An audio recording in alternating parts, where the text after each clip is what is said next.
Por que eu tenho que suplementar na menopausa? Eu sou Pedro Paulo Nabuco, eu sou médico. Eu estou aqui para te ajudar a passar pela menopausa sem sofrimentos. Aí você vai perguntar por que você precisa fazer algumas suplementações na menopausa. Eu estou aqui para te explicar e eu vou te falar algumas. Primeiro passo, a menopausa, normalmente a idade média dela na mulher brasileira é aos 47 anos. E lembrando que a sua expectativa de vida hoje no nosso país é de quase 80 anos. Para ser mais exato, 79 anos e meio. Mas só vem aumentando essa expectativa de vida. Então eu já vou te garantir que pelo menos, pela média, metade da sua vida, ou quase metade da sua vida, vai ser após a menopausa. E uma coisa que você tem que entender, que quando você entra na menopausa, vários elementos químicos, vários oligoelementos, eles demandam uma quantidade maior para a manutenção das suas funções consideradas saudáveis. Vou te dar um exemplo.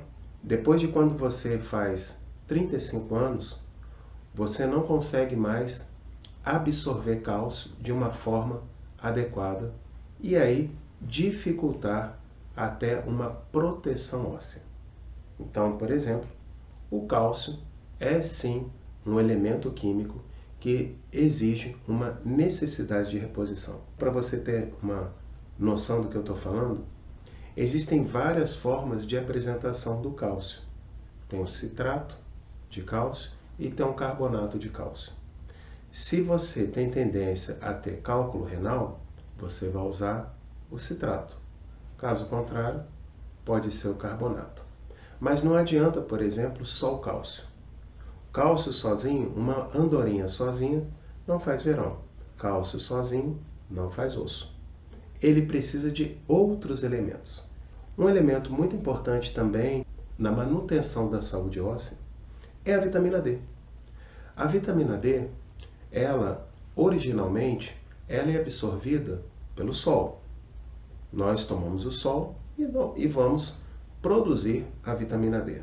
Só que, fala para mim, você fica quanto tempo no sol? Fala outra coisa, sua pele é negra? Se a sua pele é negra, você precisa de mais tempo de sol, porque a melanina, ela atua como um blackout, ela atua como um protetor solar. Quanto mais melanina, maior a proteção solar. Então, mais tempo de sol. Na prática, eu vou te falar uma verdade. Quase ninguém toma sol da forma correta. Até porque, hoje em dia, nós sabemos que os cânceres de pele do tipo não melanoma são os mais comuns em nós brasileiros.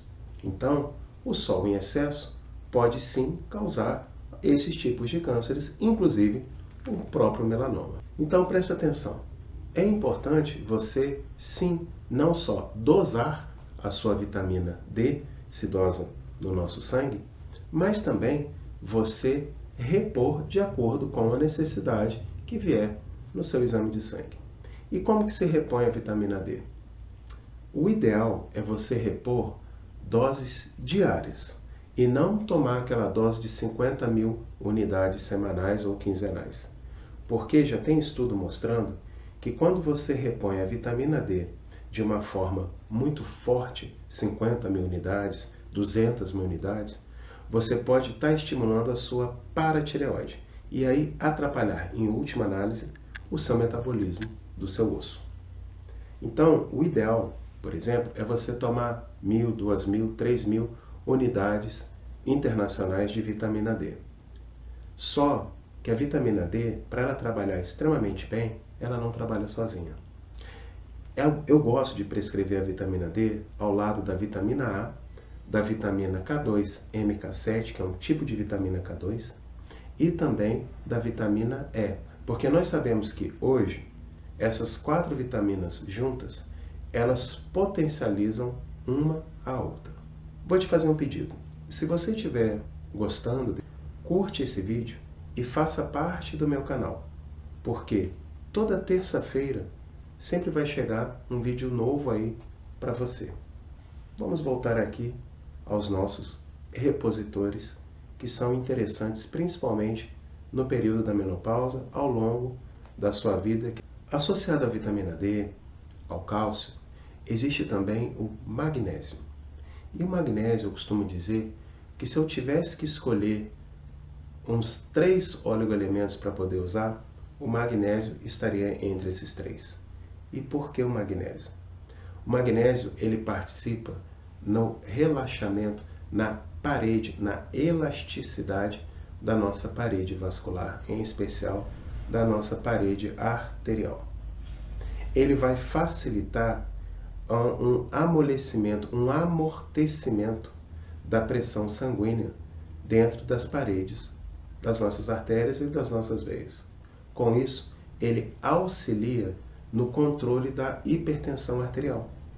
É muito comum alguns pacientes relatarem que quando começaram a usar o magnésio, perceberam uma melhora da pressão arterial. Alguns, inclusive, eu consegui até reduzir a quantidade dos antihipertensivos que ele faz uso, ou que ela faz uso. O magnésio também, ele participa no nosso relaxamento muscular e também no nosso relaxamento neuronal. Por exemplo, se você tem insônia, experimente fazer uso de magnésio. Mas o magnésio, ele tem um detalhe que eu considero importante você saber. Existem várias apresentações de magnésio: malato, dimalato, citrato e cloreto. Existem outras. Essas são as principais que existem no mercado. Dessas 4 que eu lhe disse, evite de usar o cloreto de magnésio. Por quê? Porque o cloreto de magnésio ele não tem a mesma biodisponibilidade que o malato, que o citrato e que o dimalato de magnésio oferece. Você pode fazer, por exemplo, existem já formulações de magnésio de um pouquinho de cada um pouquinho de malato, de dimalato e do citrato de magnésio. Pode, não tem problema. Tá? Mas você pode lançar mão também apenas de um. Eu tenho um paciente, por exemplo, que ela disse para mim que quando ela passou a usar o magnésio, ela passou a dormir muito melhor.